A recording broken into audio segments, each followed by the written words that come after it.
Howdy guys, it's Commander Clyde, and welcome to another patch notes analysis. Today we got the Valley of Victory 4.3 patch notes, new god skins. Don't really care about these, not the point of the video, but hey, Sephiroth looking Thanatos and Susanoo skin that looks like Jack Sparrow, that's cool. This just seems gimmicky, I don't know, I don't really like that skin. Who cares? Emos don't care. Special game mode thing, like the Fafnir's Wonderland, Xingqian's Mountain thing, whatever. I'm going to skip these because these don't impact the game. But you get interesting stuff here. You can also get those skins, so that's useful if you want to play that, whatever. Not going to spend much time on that. Achievements, don't care. Okay, here we are. Miscellaneous. In Smite, towers have bonus protections when there are no minions present. This is to make towers more difficult to take without a full team present or a minion wave to assist with push. If you gods had the ability to spawn minions on their own, and this removed backdoor protections, they are removing the ability for god spawn minions to remove backdoor protections, and now only lane minions will be able to do this. Change looked at characters who benefited from being able to remove these protections and either buff them directly to compensate or are watching their performance before we make adjustments in future patches. As did a new one where gods that received a direct buff to compensate, and Bakasura and Vulcan are gods we are keeping a close eye on for the future. This is a very important change. Guys may be aware how frustrating it is to have to deal with gods that can spawn minions and backdoor your towers and objectives and take them with fair ease. What am I saying? Take them with ease, we'll just say ease. So yeah, Bastet, Nuwa, Bakasura, Vulcan, Scotty could do this. Wait, actually I don't know about him. It says God Pets. He is technically a God Pet, but he's not player spawned. So I don't know, but that should apply to him as well. Which that was one of the things that made Scotty quite annoying in the dual game mode. She could backdoor your tower with Calder. So this should remove that threat. And in duel, it actually makes Bakasura weaker because his late game doesn't allow him to backdoor anymore. I think Loki's decoy is coded as a god pet also.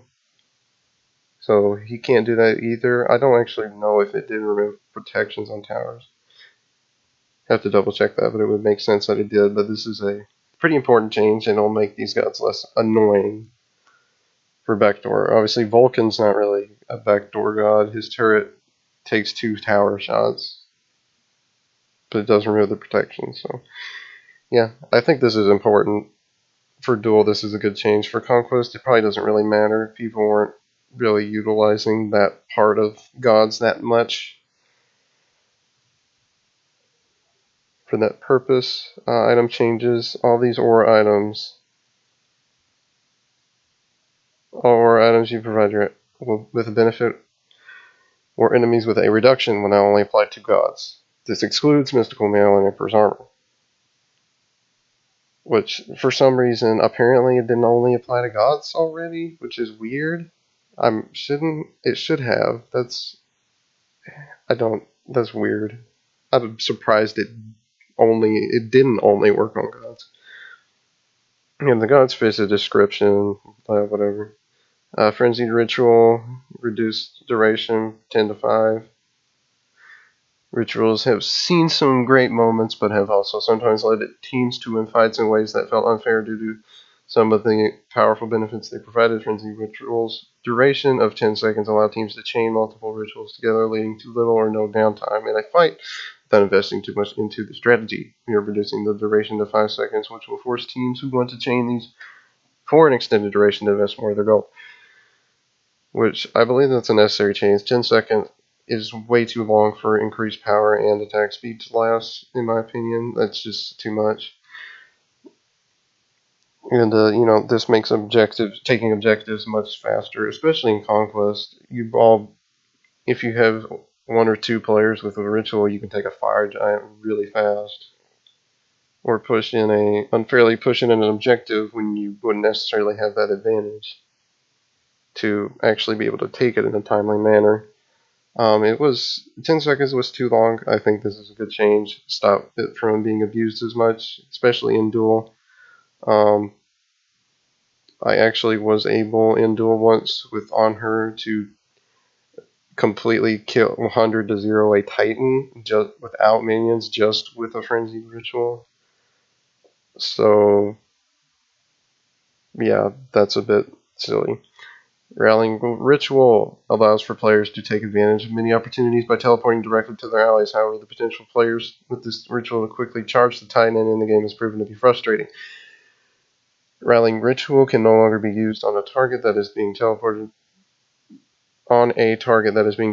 to already, or a target that is currently teleported. This ritual can still be used to get a key location quickly for a large cost, but dropping onto the Titan will require more members of your team to be near the Titan. So you can't teleport everyone at once.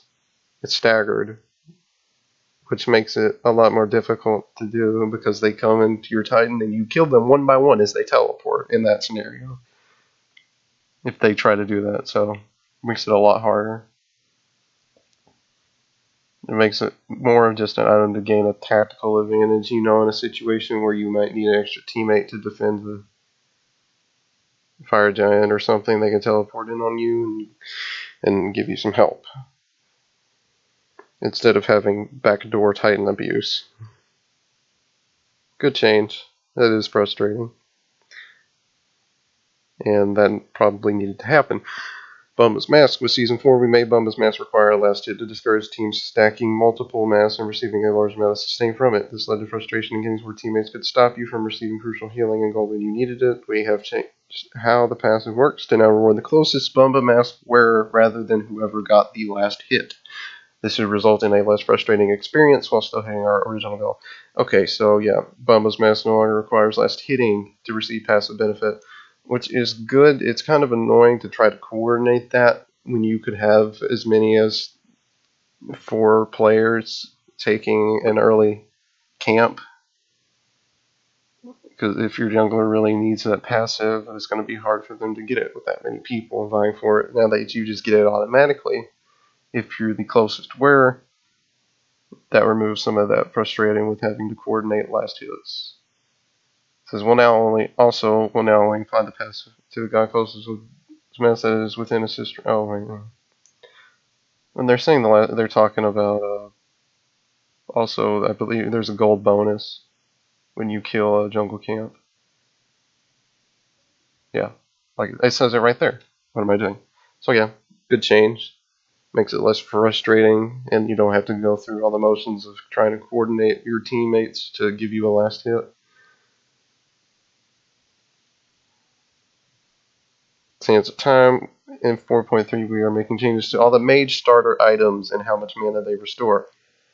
After seeing how players experimented with starter item choices, it became clear that mana sustain was the highest priority for most mid laners, leading them to buy Sands of Time.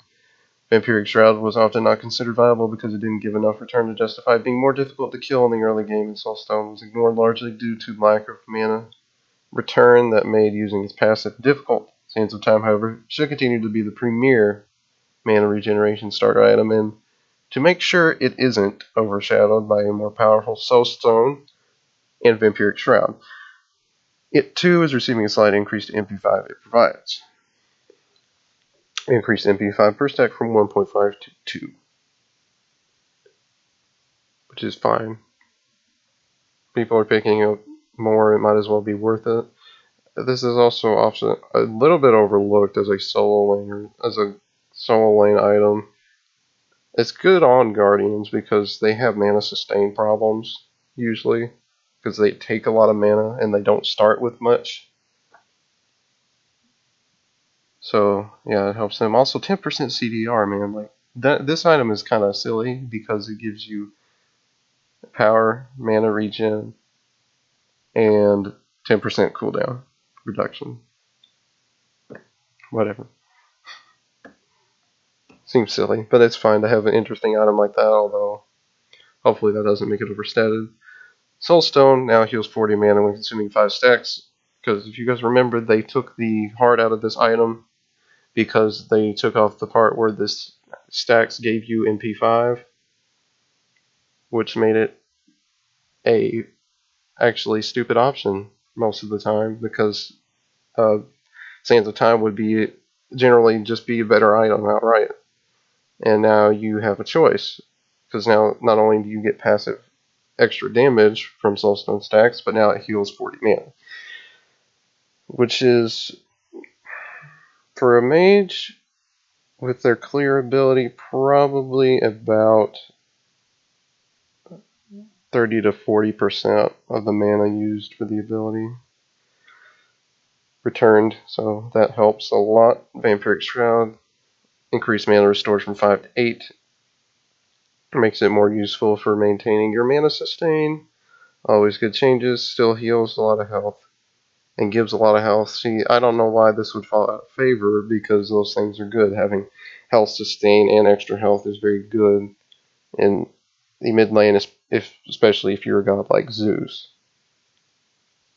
And I mean, there's trade-offs there. There's certain gods that work better with different starter items, just because of how they're built. Zeus has low mobility, he's very vulnerable, so Vampiric Shroud works on him.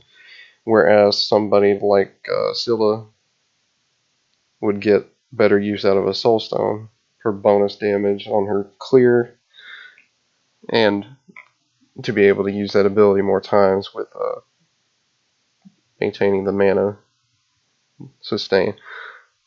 And see, she's not very vulnerable to danger. She can get out of danger fairly easily, so makes a more offensive item better on her. Anyway, Shield of Regrowth has become a powerful tool for gods with any form of self-healing. When purchased, this item clearly caused many gods to suddenly jump in overall performance. In this patch, we are increasing the cost and reducing the health provided, so there is more of a downside to this item, and we will continue to monitor how it affects builds and god performance. Increase cost by 100, reduce health by 100. I disagree with their analysis. I did not see this item being particularly strong. There's a few that benefit especially well from it, but it's not like a game breaker or just a game changing item that will make you better than your opponent just because you have it. So I don't think it's that strong, but it might have been, it's a little overstated. Now, to talk specific game modes, Conquest is a lot more useful, because that more sustain is good when you're having to fight over objectives and camps constantly. You keep your lane cleared because, and it's a long distance back to the lane, so the longer you can stay there, the better. In Duel, it wasn't making much of a difference because the stats it provides are simply not efficient for the game mode, for what you need to be able to do, because that's about fighting your opponent, boxing your opponent mainly, to pressure them out of the lane or kill. It's less about actually sustaining because it's a short distance back to the wave. So it was just not providing much for gods for gods in that game mode, but the item is still overstated in my opinion, and this will bring it down. Bastet, so earlier we talked about the backdoor protection changes. So they increased her damage on her passive from 15% to 20% of her physical power. Remember, open wounds, I believe, causes your opponents to take more damage when they're afflicted by one of her abilities. Yeah. Izanami is a god who previously struggled in Season 3, then found herself in a strong position in Season 4. One of the last changes we made to her involved increasing her basic attack damage per level scaling to better help her in the early and late game respectively. We are reverting only the base attack damage change, which affects her early game to allow other hunters to have a better chance of fighting back against her level 1 wave clear. See, she does have a very strong clear in those terms because she pops her 2 for the damage, and then she can hit all the enemies for all the minions for the same amount of damage in line, which makes her clear faster. So makes her do a lot of early game damage, auto attack damage on other gods. it was a little bit strong, but she's still not. She still doesn't feel like she's at a high level to me because of her only CC being a silence. That and she's very easy to catch out and kill. Pretty vulnerable god, so she wasn't that strong, I don't think, but her damage scaling on her basic attacks was a little high. Kuzenbo, the new guy. Kuzenbo has made quite a splash on the battleground of the gods. We have gotten a ton of positive feedback on Kuzenbo's style and personality, and are excited that players are enjoying him. Yeah, I wonder why they're enjoying him. Is it because he's broken? In this patch, we wanted to address some balance concerns that arose. Kuzenbo is a very aggressive guardian who wants to be in the front line, mixing things up, but he was lacking some damage and utility to make him as desirable as other guardians. That is not correct.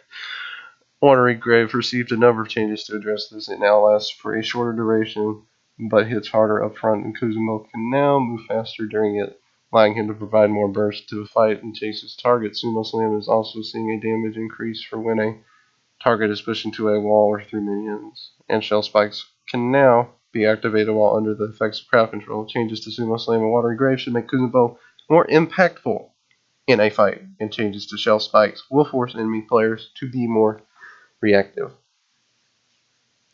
Okay, whatever the stat passive progression thing. Don't care about this. You can now activate Shell Spikes under the effects of crowd control.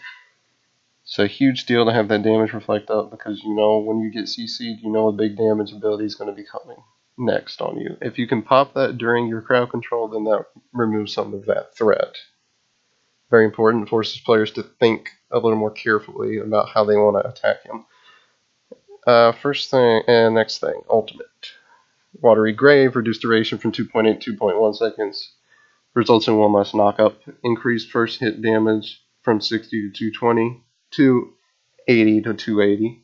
Increased per tick damage from 30 to 110 to 40 to 140. Why did they increase it by 30 on the last rank? Increased movement speed buff from 35% to 45%. That's too much. Also, so the tick damage and the movement speed buff were increased a lot. I don't know that. I don't like that. I think that's too strong, actually. Now, reducing the duration to result in one less knockup, that's good, because there is a lot.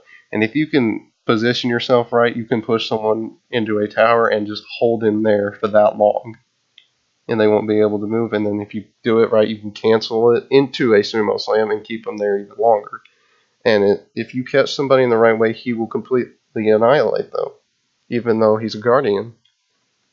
Also, if you build damage on this guy, he's ridiculous. He does so much damage. It's really insane.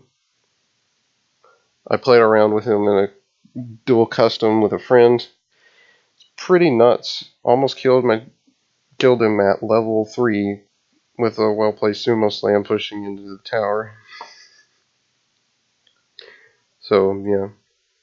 Also, his Kappa, the Nene Kappa, is like, if you bounce it off walls and hit multiple hits, it is a very damaging ability.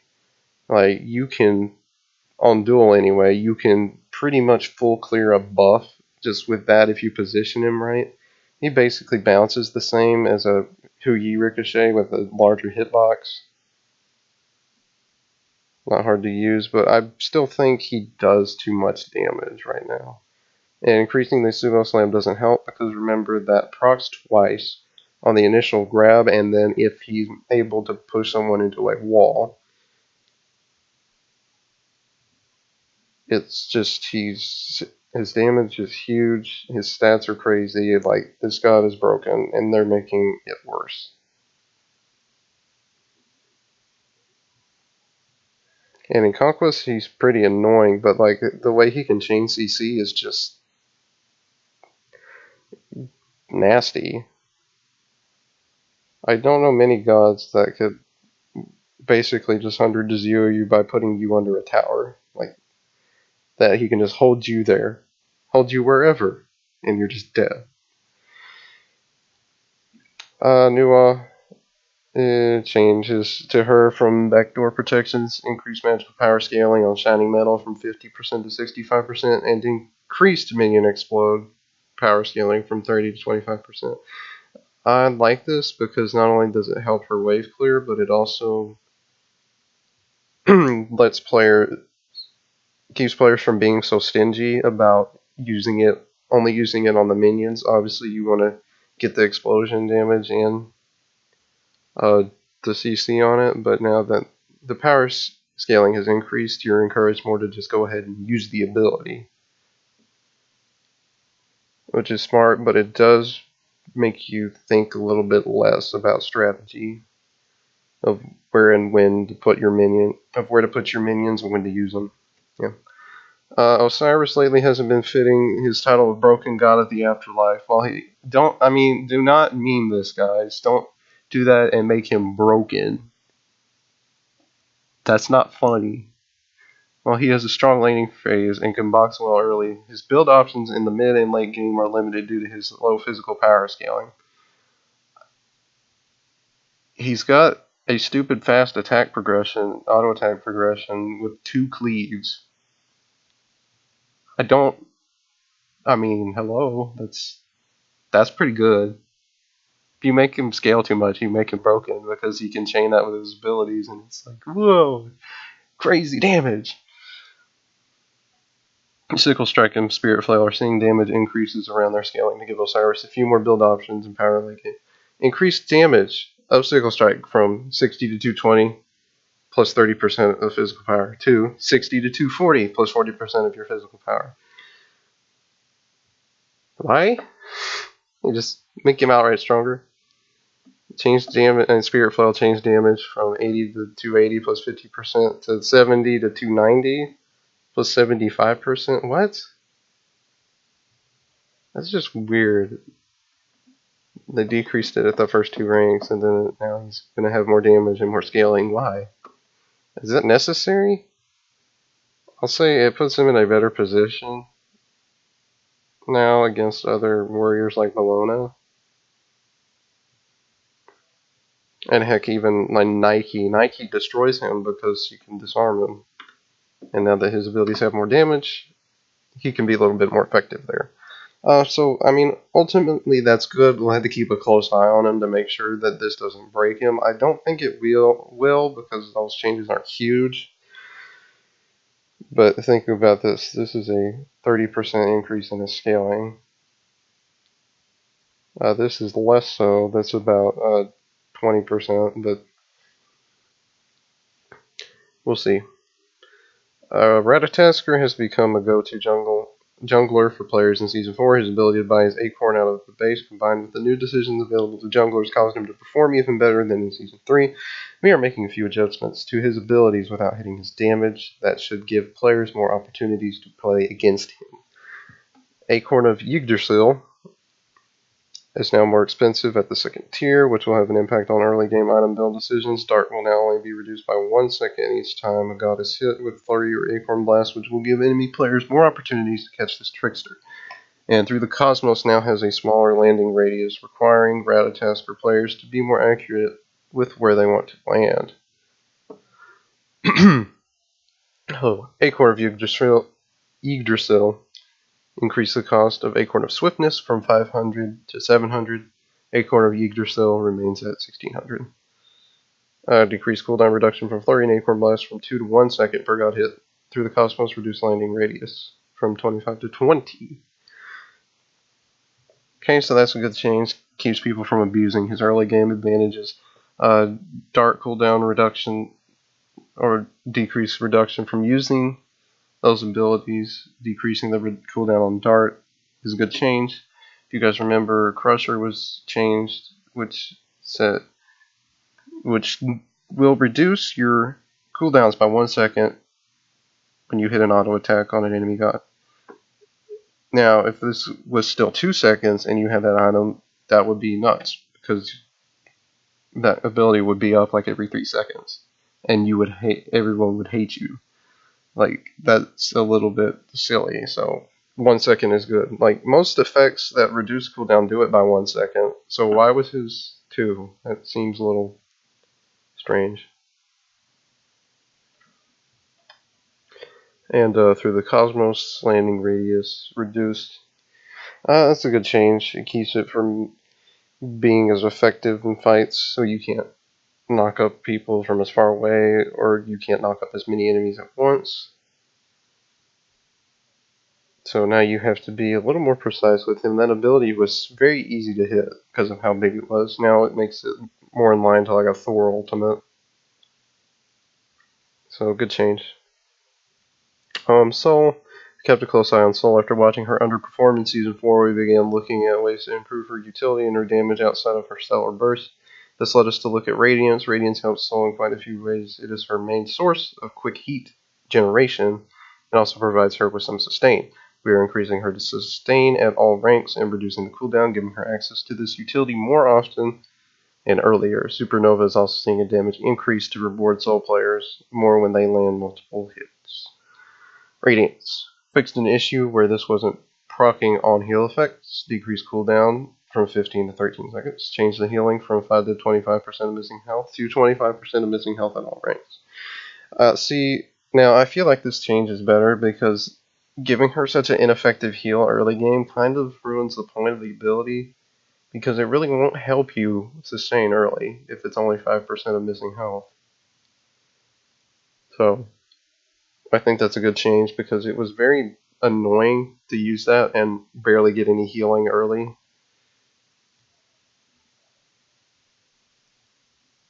Which forced you to rank that up over your main damage ability. That's terrible. That shouldn't be how it works. Your main clear has to be what you're maxing first. Also, I mean, I think she's better than she gets credit for. I mean, like, the change to Telkine's ring is nuts on her because her heat increases her power and damage from auto attacks, and then Telkine's ring on successive autos increases your power also, so it's like doubling down on that effect, which is pretty insane.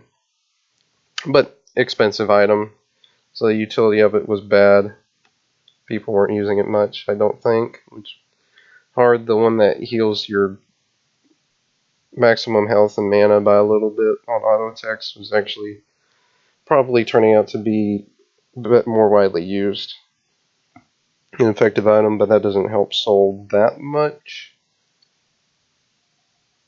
because her auto attacks are still outclassed by Freya and Kronos. Supernova increased damage of successive hits from 20 to 30%.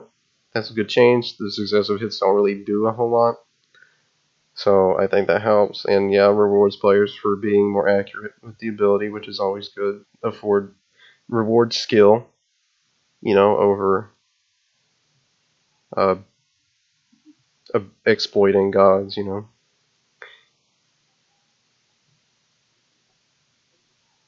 Terra has been underperforming after the direct nurse item changes and meta shifts from Season 4. Rather than bringing back some of the power of her healing, Terra received more of a punch in her damage potential. Monolith will now deal a flat amount of damage when Terra breaks it, giving her some extra damage when engaging an enemy team. Monolith now deals 70, scaling up to 200 damage, plus 50% of your magic power immediately when broken by force of nature. That's her dash ability, for those of you who are not aware. Reduce the per tick damage, though, from 15 to 35 to 10 to 18. That, I feel, is a little strong, because for the last 3 ranks, that's about cut it in half, which is a bit strong. I would have liked to have seen it go from, maybe 12 to 24 or something like that. Overall, Monolith now deals 20 more base damage at all ranks, and fixed an issue where it can be damaged by minions in jungle camps. And finally, Thoth. Thoth initially struggled at all levels of play, but with the introduction of the stun on evade and punish, we saw Thoth see some success for players who really mastered this challenging god. To many players, though, this ability had the potential to be too punishing. The ability to stun more than one target is generally preserved for abilities with conditional trigger conditions or ultimate abilities. Evade and punish his projectile will now stop at the first enemy god hit, removing the ability for him to stun multiple gods. Why that was allowed for him to do, I don't know. That is pretty strong for just a regular ability like that. If you think about it, Anhur's Impale stops at the first god hits. So this puts him in line with other gods that have similar projectile-based abilities. And I think that's a good change. Oh, also, I didn't comment on Terra's changes quite that much. So, yeah, it deals more base damage on all ranks now and has that extra burst on it, which I think is a lot better for engaging with it. It makes it a lot more rewarding for actually going in and engaging with the combo of Monolith and Force of Nature. So I feel like that's more useful and makes her more aggressive. Aggression is always good for the game.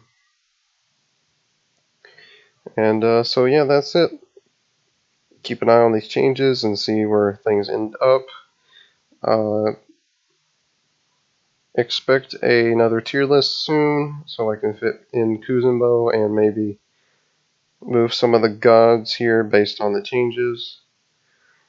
And remember, like and subscribe. If you guys enjoyed, don't forget to check out the tier list. The link is in the description. Also follow me on Twitter at commander_Clyde. Link to that is in the description as well. And I'll see you guys later for some more Smite. Deuces.